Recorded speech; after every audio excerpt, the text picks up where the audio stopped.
know what is the value the function of the heart? Of course, the heart is the first functional organ to develop and start to beat and pump blood at around 21 to 22 days. So, pag pala yung buntis, around 21 to 22 days, may pump na or may beating na, may heartbeat na ang baby. The praise be to God. Isn't it fascinating na bakit heart ang inuna? Di ba? Wala, hindi nyo natanong yun. Alam niyo ang sagot na heart, pero did you ever ask yourselves or anyone, bakit heart ang inuna? Yan ang pag-pump ng blood. Amen. So amazing si Lord, no? Because God is a relational God. And of course, yung heart natin, actually, sasabihin mo, hindi lang naman heart is Jana, ang mind din, but we will tackle that later on. So of course, our God is a relational God. Gusto niya, di ba? All throughout the Bible, we've read so much about love, loving others, loving God. So ganun ang Panginoon. He's a relational God. In fact, ang very close relation, yung communion with the first humans on earth, si God, di ba? He walked with them, nagkikipag-usap siya, nag-spend time sila, until the time na nagkasala si Adam and si Eve, and they were separated from the communion with God. So, let's proceed. So, ito na. So, we can see that the heart is the center. Diba? Parang sa ating katawan, nasa center siya. So, again, God is so amazing. Alam talaga niya saan nilulugar ang mga bagay-bagay, no? But the heart is in the center of all. Okay. The human heart is an organ that pumps blood throughout the body via the circulatory system. O, sino nakakalam nun? Amen.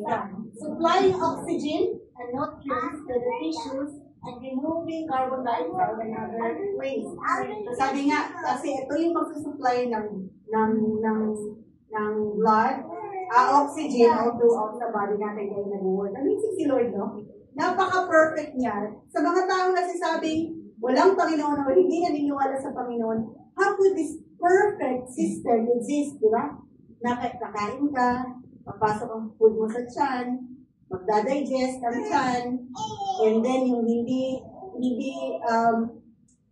walang function sa katawan mo, i-waste niya, ilalagay niya sa intestine mo, and then intestine ilalabas niya para hindi ma-intoxicate or ma-poison yung katawan natin. And then, yung trabaho naman ng blood is to supply the nutrients to the designated parts of our bodies that needs that certain nutrients. Perfect, no? Grabe, amazing si Lord. And tell me now, sa mga tao nagsasabing walang Panginoon, how could that exist? Others would say, exist. Science naman, andyan ang science. Okay, science is there. And even science. How could that wisdom, how could that knowledge, insight, and understanding exist in beyond God? Diba? Ang galing ni Lord, no? So here, alamin natin, let's understand the heart.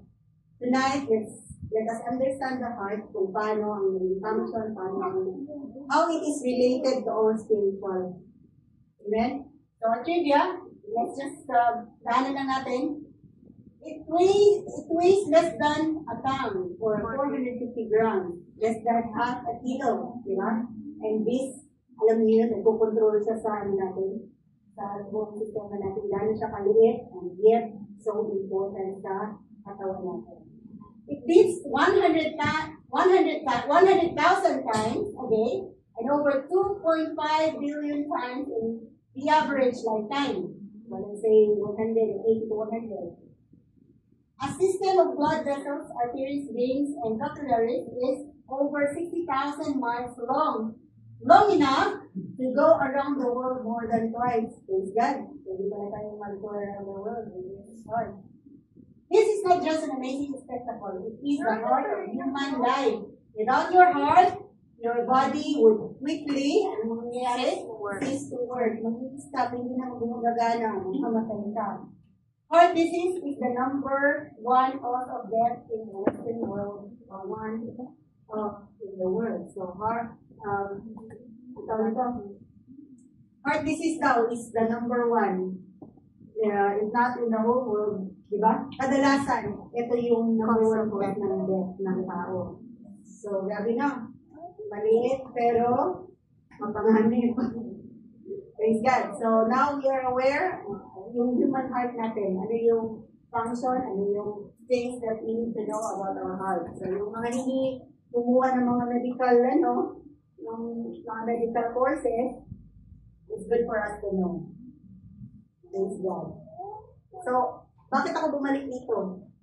Mainly, ultimately, ang heart natin is the reason or siya yung dahilan why we have these emotions. Of course, kasama na din yung mind natin. Sabi ko nga, paano nangyari yan sis na yung pinapakita mo sa amin is the heart, but it's also in our mind, the hypothalamus side. Masabi lang. Praise God. So our topic for tonight is entitled with Give Your Heart to Jesus. Kasi yun nga nagiging cause ng ating mga problems, di ba? Sabi nga, magdadaanan natin later na yung issues of life springs from the heart. So, kaya kailangan natin, we have to guard our hearts. Amen? So our key verse is in Proverbs 23 verse 26, my son. So when God says my son, we are all, kasama tayo lahat doon. Amen? Give me your heart and let your eyes observe my ways. At malalaman natin kung bakit ito ang command ng Panginoon sa atin. To give our hearts to God and to let our eyes observe the ways of the Lord. Amen? Praise God. In the Bible, or even the Old and the New Testament, it talks a lot or great deal about the heart. The heart is a metaphor for the inner life. So, yun ang sinasabi ko. Yung heart kasi sa Bible, is not just referring to the heart, the physical heart na meron tayo. It's a metaphor for the inner life. The word Jesus used means the seat of the physical, spiritual, and mental. Kasama po doon yung physical heart natin, yung spiritual natin na pakiramdam, feelings, decisions, and all that, and our mental life. The heart is the center and the source of the whole inner life, thinking, feeling, and willing, or yung will natin. Doon yan nag-spring or nag-flow. God is concerned primarily about your heart. He wants you to have a healthy heart. Yun ang gusto mong Panginoon sa atin. We have a healthy heart. A healthy heart of a Christian or of a person means a healthy emotional quotient or emotional intelligence. Maganda yun. He said to Samuel, the Lord does not look at the things people look at. So, tayo mga tao, we are often, or most of the time, if not always, nakatingin tayo sa physical. Diba? Kung ano yung appearance ng tao, minsan nga yung respect natin doon nagmamatter eh. Ito kagalang-galang, ang ganda ng gamit. Grabe yung respect. Yes, sir. Yes, ma'am. Yes, sir. Alam mo yun? Pero pag tingin mo hindi nakabihis ng maayos, o itong mayaman, hindi mo alam ng mayaman, iba din yung pakitungo mo, iba din yung approach mo. Amen? So that is how human or man is. We look at the physical appearance. People look at the outward appearance, but the Lord looks at the heart. Amen. You remember Samuel, Prophet Samuel, when he was choosing ba ang term? The successor of King Saul. Amen? Nung inutusan siya ng Panginoon, pumunta ka sa bahay ni, sino nga kama ni David? Jesse? Ni Jesse. Tingnan mo yung mga anak niya. Umili ka ng susunod na hari. And then, ano sabi? So, sabi ng Samuel, 1 Samuel 16 verse 6 to 7. So it was when they came that he looked at Eliab.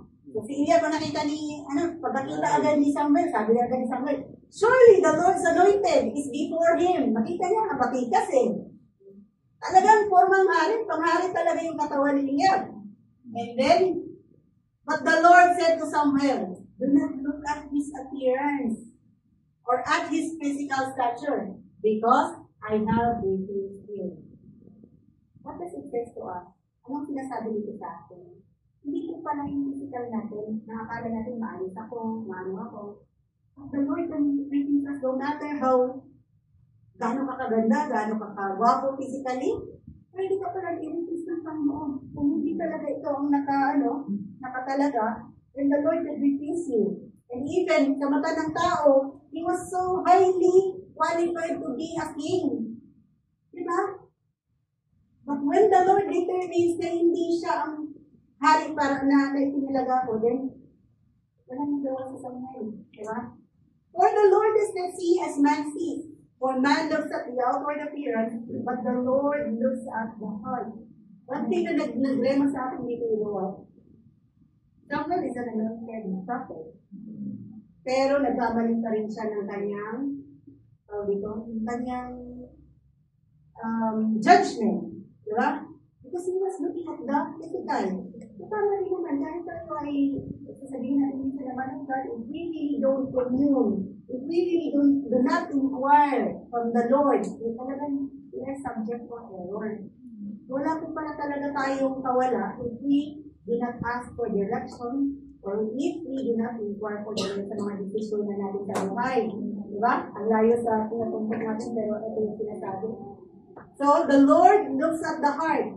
So, sabi nga natin sa mga previous natin na mga pag-aaral, only the Lord can discern our heart. You can fake it. Pwede akong mag-ano dito, pwede akong mag-kunwari. That I am like this, I am like that, but inside mo. Pwede kong sabihin, masaya ko ngayon. Pero just for you to keep your mouth shut, para hindi na kayo mag-comment. But the Lord sees my heart, if I am really happy or not. Diba? So only the Lord sees our heart. So let us be very careful. The Lord is like a big CCTV. Kahit anong tago natin sa mga kapwa natin, sa pinaka-close mo kaibigan, God can really see what is the motive or intentions of your heart. Amen? So let's be careful about that. Praise God. So, eto na yun. The Hebrew word heart in the Old Testament, which is lev. This term stands for the inner part of a person. So, ang heart na sinasabi sa Bible, in Hebrew, it's called lev. So, this is comprising your, eto na yun, will, mind, consciousness, emotions, and understanding. So, hindi lang po yung physical na heart natin. That includes this package, yung will mo, yung mind mo, yung consciousness mo, yung consciousness mo, yung emotions mo, at yung understanding mo din.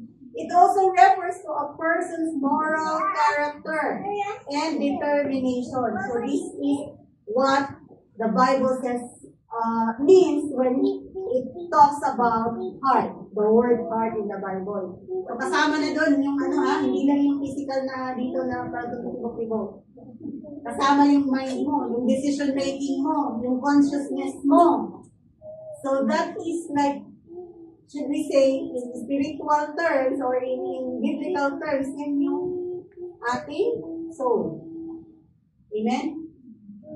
Makakaramdam ka, yung doon ka nag-decision, yung consciousness mo, yung emotions mo. This pertains to the heart that is being mentioned in the Bible. Klaro po ba? May mga confusion? I cast out any confusion in Jesus' name. So, klaro po, the heart, when the Bible talks about the heart, this includes everything. So, this explains bakit yung emotions natin are included sa heart talaga. It springs from the heart.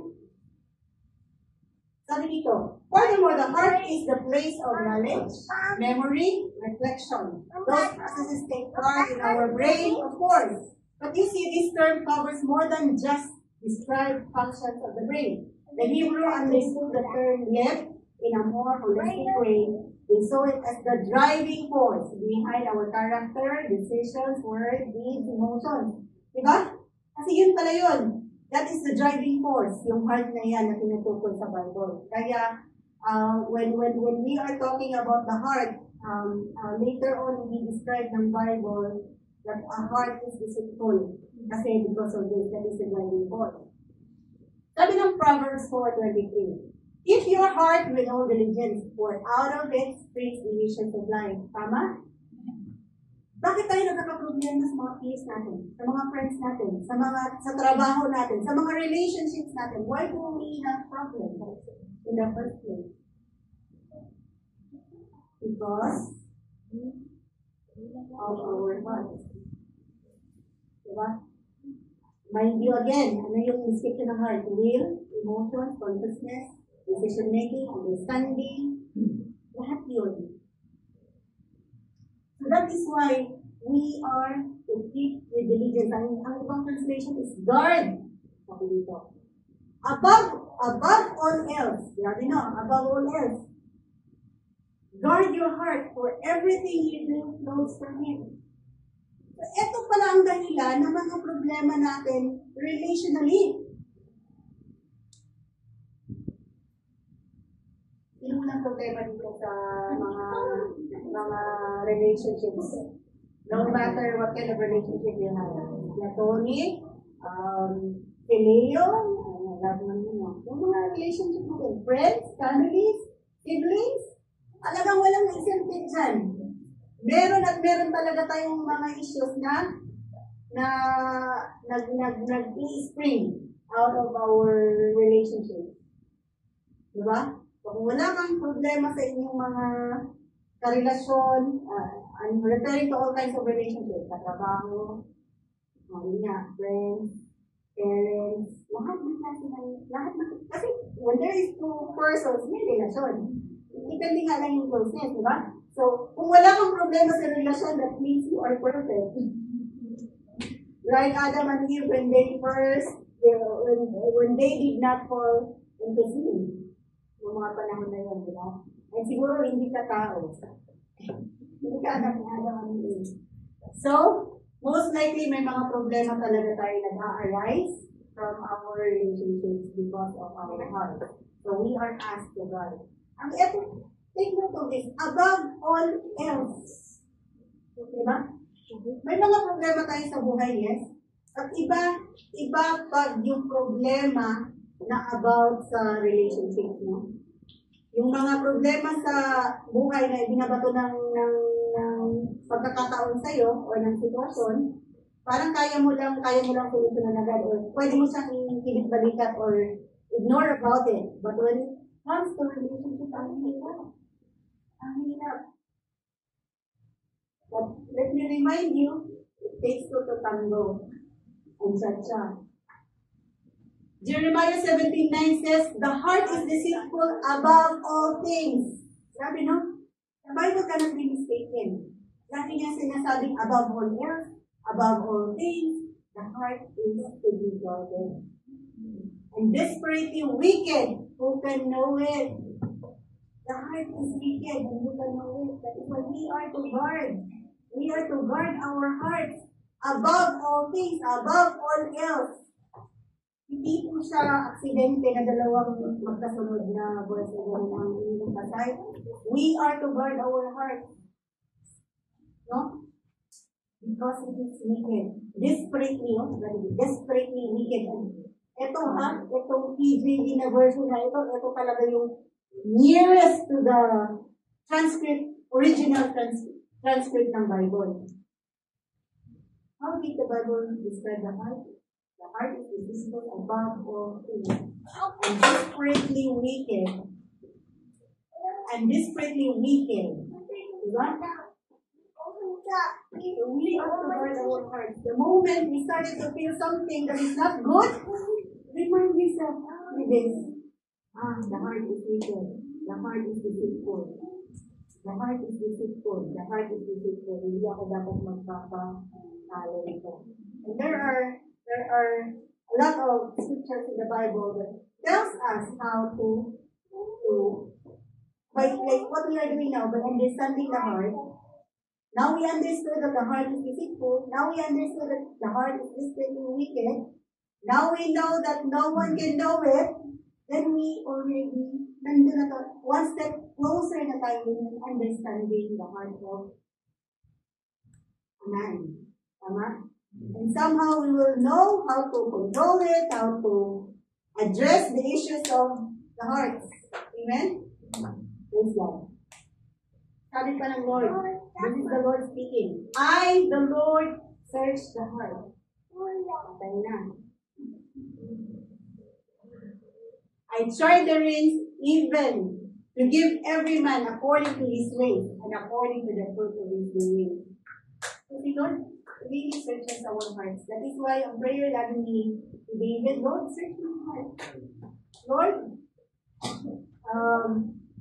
remove what is not of yours, Lord. Yung mga bagay, yung mga feelings, emotions, or ano man na nararamdaman ko, Lord, that does not belong to you, take it. Search my heart. Lagi yan si David. Diba? Later, makikilala natin si David. Ito, si David to, create in me a clean heart, O God, and renew a right spirit within me. This is after David had fallen into sin. Diba? As we all know, David is a man after God's own heart.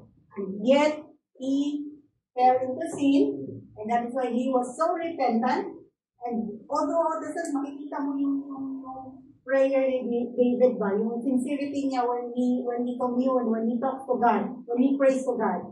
Dito sabi niya, create in me a clean heart, O God, and renew a right spirit within me. So it is good. Gamitin natin yung mga prayers natin always. Lord, create a clean heart. Create in me a clean heart, O God, and renew the right spirit within me.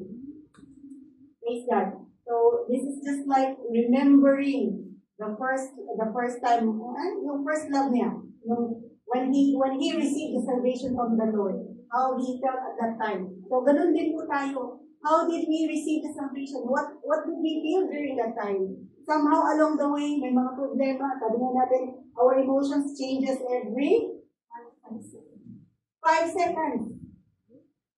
And somehow mga problema na nahaharap natin, nakakalimutan natin yung joy ng ating salvation.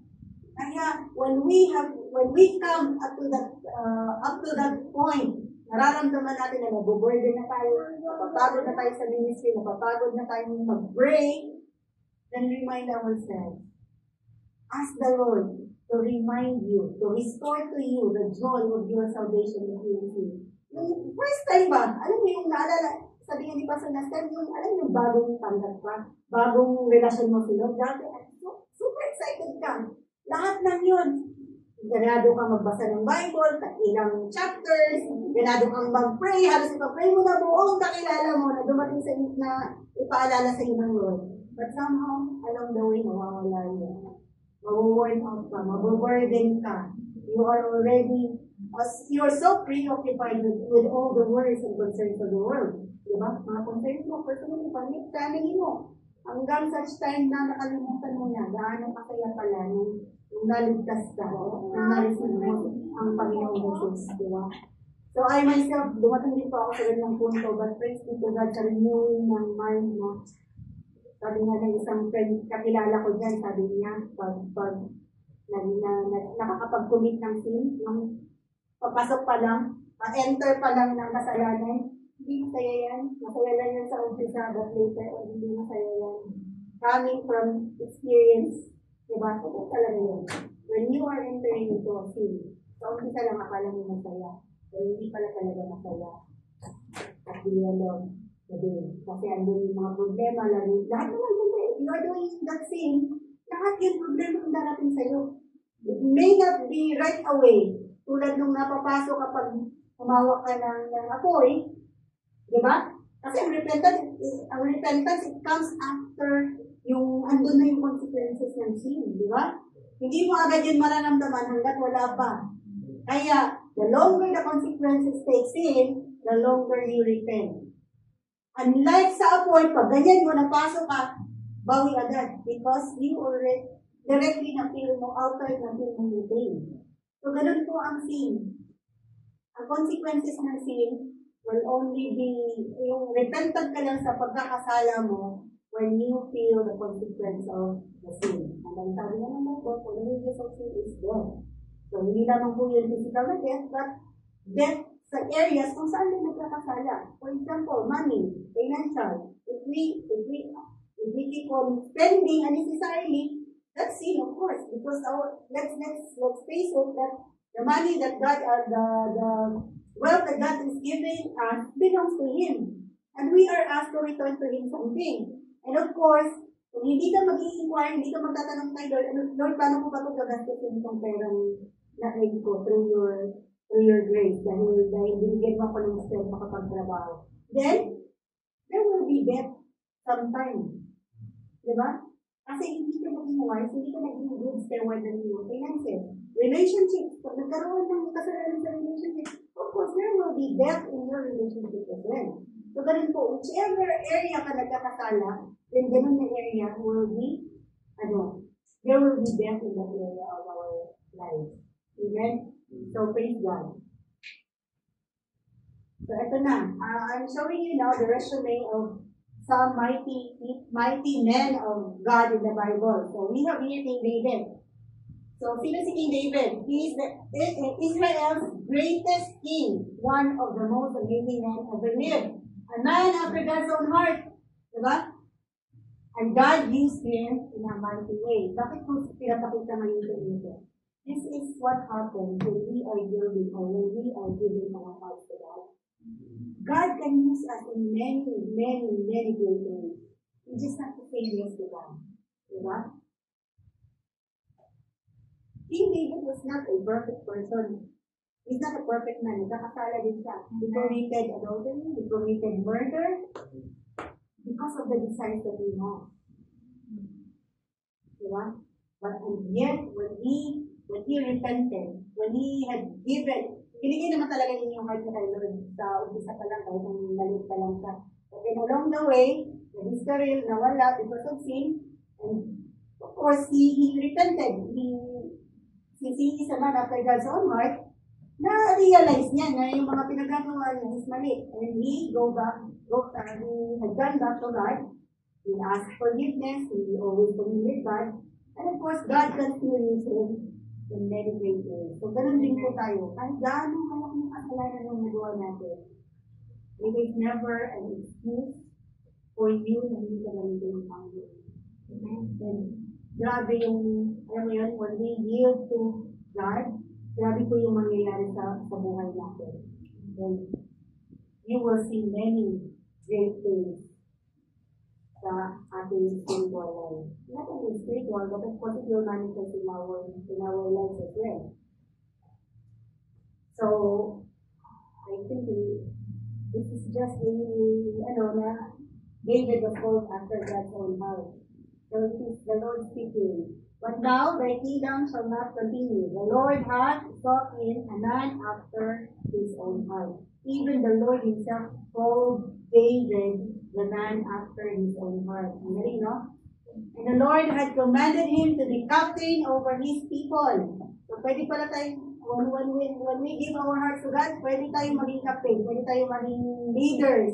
Kahit gaano natin yung wala tayo ng self-confidence, when you give your heart to God, matik po yun. Hindi po matik, but the Lord will really make sure that yung mga plano niya sa iyo ay mapupulfil. It shall come to pass. Amen. So yung disobedience din po natin, that will hinder us na gawin or ma-materialize ang mga plano ng Panginoon sa buhay natin. Dasal tayo ng dasal, Lord, let your plan upon my life prevails. Lord, let your plan and will upon my life come to pass, but we are not stepping in obedience. Paano yun?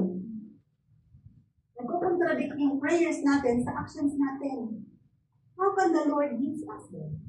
How can the Lord use you in a fruitful ministry, in the kingdom of God, kung tayo mismo ay nagiging leader sa paggamit ng Panginoon sa buhay natin?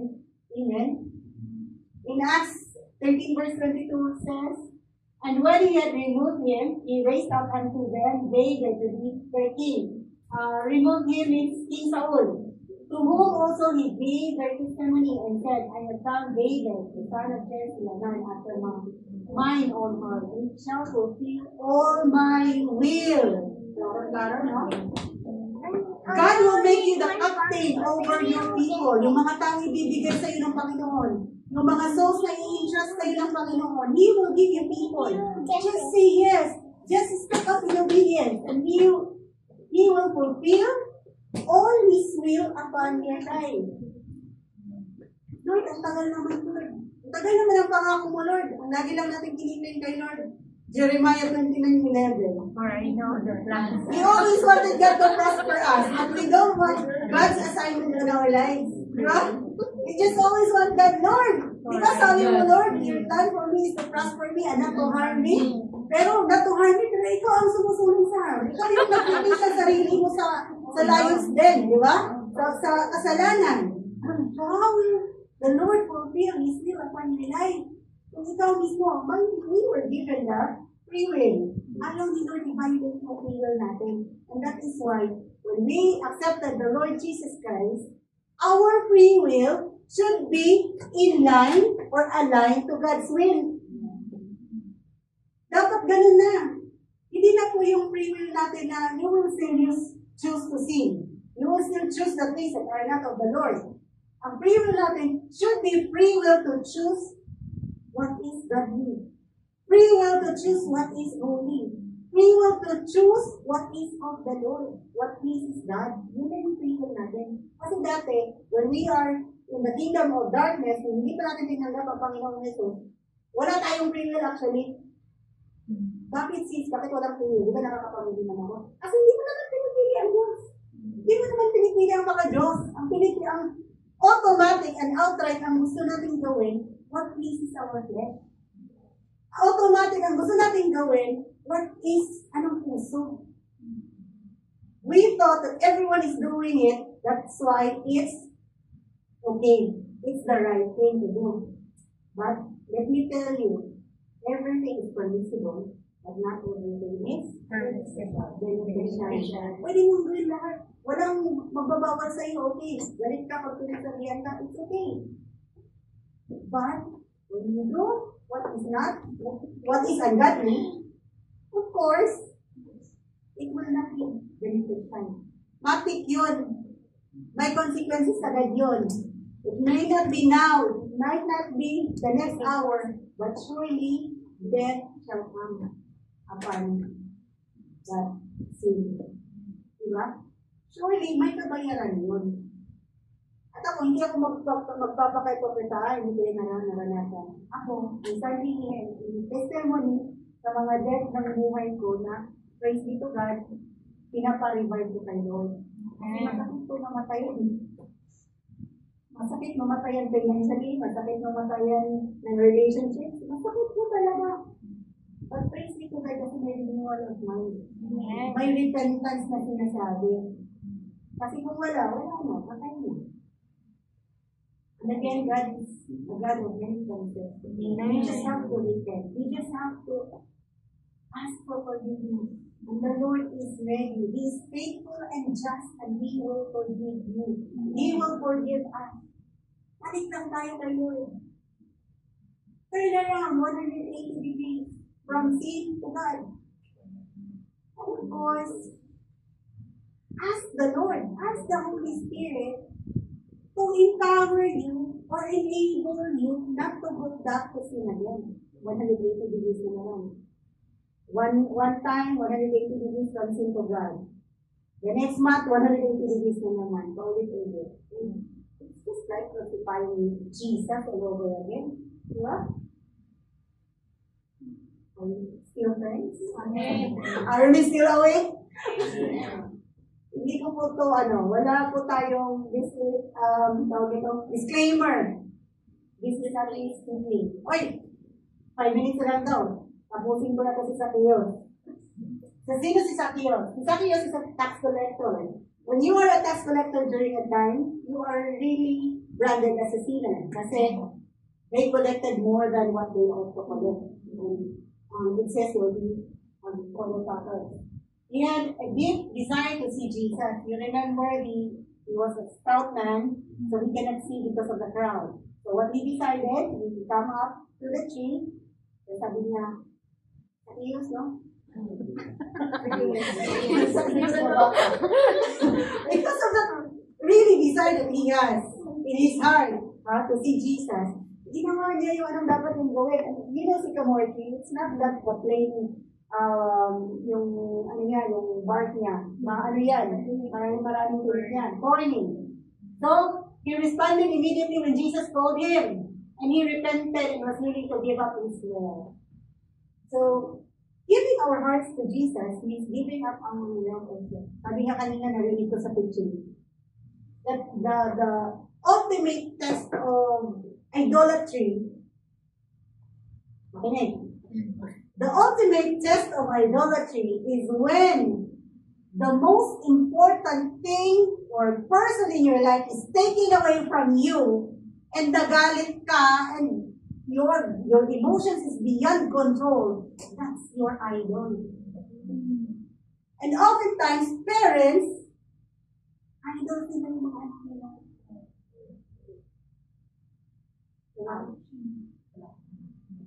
What's the ultimate test of idolatry? You're telling me, some areas ba mayroon tayong idol? Love cat. Don't take it away from me. So that's for us to assess ourselves. In which area or what is that something, someone in our lives, that when it is taken away from you, you cannot bear it. You will really question God. God, why? Bakit mo kinuha sa akin to? Di ba? Okay lang kung segundo lang, minuto lang, pero ito, tumagal pa ng panahon, that will really ruin you. Then it's not good. Amen? Let's just remember Abraham, parents of what? Let's remember Abraham, how he was willing to give up as when the Lord asked him, required his son to be offered. Diba? Ano sila naman ng Lord? Hindi naman niya sinasabi, kukunin ko yung anak mo kasi ganito. He just wants you. Sabi nga natin, I always say this here in the pulpit, ang priority natin, ang number one in our priority is, hindi lang number one, dapat wala siyang number on top of your priority. Diba? God, walang number ha, because He is the preeminent God. He is preeminent. We should be on top of everything. Sa lahat ng bagay, sa lahat ng pagkakataon. God, okay, children, family, trabaho, ano pa, hobbies, diba? Yan dapat. So that is how we are to. I should, ano na lang ito. Kasi, wala nang time. Dami ko pa sana. You know, with all those, should I say, magagandang resume ng mga men of God in the Bible. Si David, si Gideon, si Daniel, si King David. Diba? They were all really, they yield to God. They neglect their yung nila, yung kahinaan nila, weakness nila, yung mga desires nila. They give it hearts to the Lord. Now, sabi dito, if they were able to do that, sabi, I want to tell you this. Your significance in God's kingdom begins with your relationship with God. Amen. Pakisabi sa katabi. Basahin. Sabihin sa kanya. Your significance in God's kingdom begins with your relationship with God. When you have given your heart to Jesus wholeheartedly. Amen. Ang tanong, naumpisahan na ba natin magkaroon ng relasyon sa Panginoon? Amen. Or nakapag-break up na tayo? Or nakapag-break up na tayo? Sige lang. Hindi pa naman natin alam at time. Now that we know. Amen. Restore your relationship with God and ask the Lord to restore what you have lost because of it. Nagkasala tayo, okay? Nawala ang lahat, naibok sa buhay natin. May ganito, may ganyan. Alam natin that everything that, pag hindi kay Lord, pangit talaga. So ask the Lord, restore your relationship with God, and then you will become significant in the kingdom of God. It should begin now. Okay, di ba? Break, nag-ipag-break kay Lord. So let's restore it and begin our significance in the kingdom of God. So when you have given your heart to Jesus wholeheartedly, Bakit giving our hearts to God first? Ang importante ko yun. I remember this Macedonian. Macedonian people are so poor. Kasi nga, they were under the tyranny of Romans. Kinuha yung mga ano nila, kinuha yung mga ari-arian nila, and they were left with so little. And yet, they were so keen to give for the people in Jerusalem. And Paul told them, huwag na kayong magbigay. Keep it with you for your food. Para sa pagkain nyo, ganito, ganyan. And they insisted, wala na yun ha. Wala na silang kapera-pera, and they were so poor. Pagkain na nila, binigay. Ultimong pagkain na lang, binigay pa. And what they answered, Paul, no, allow us to partake in this. Gusto natin mag-partake sa suffering ng mga taga-Jerusalem. And you know why they are like that? Ang sabi sa mga succeeding verses, because they have given their hearts to the Lord first, and then to their brethren. Ganun pala yun. When we are giving our hearts first to the Lord, the rest will follow. Hindi na po mahirap magbigay, giving na to. Hindi mahirap magbigay, hindi na mahirap makinig sa mga tao. So that is why it is very important that first and foremost, let us give our hearts to Jesus. May mga areas pa tayo sa buhay natin yung naghihirapan tayo. You know what we have to do to that? Anong sagot doon? Give your heart to Jesus and allow Jesus to work on you and through you. Ayoko na. Dami pa. Okay, part 2. So, part 2 daw? So, ang dami pang mangyayari eh. Pag binigay natin yung heart natin kay Jesus, give your heart to Jesus. When you give your heart to God or to Jesus, what will happen? You will find peace. Of course, the peace that will take the understanding of man. You will feel strong. Amen. And sabi niya, my flesh and my heart may fail, but God is the strength of my heart and the portion and my portion forever. Aren't you being strengthened with that? You begin to put value into the right places and people. Wherever you are planted by the Lord, of course you will bloom there. The Lord will allow you because it will be like you are planted in the right and beside the stream. You are watered adequately, and of course the people. You will begin to put value into people. Kasi the Lord honors God. The souls of men are very precious to God. So ikaw then, when God asks you to love God above all and love others, all the commandments in the Bible are being summarized into two. Loving God and loving others, just as God loves us.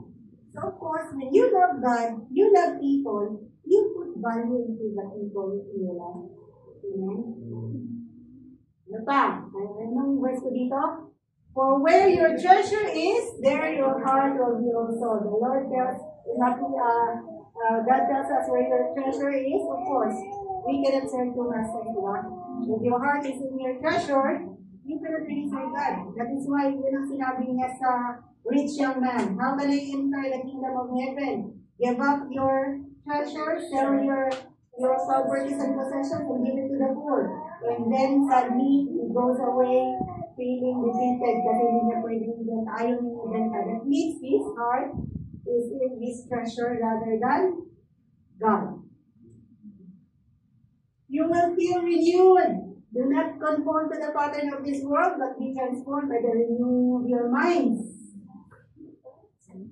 Then you will be able to test and approve what God's will is. It is good, pleasing, and perfect will sa buhay mo, according to Romans 12 verse 2. So you will be renewed kung may Panginoon tayo.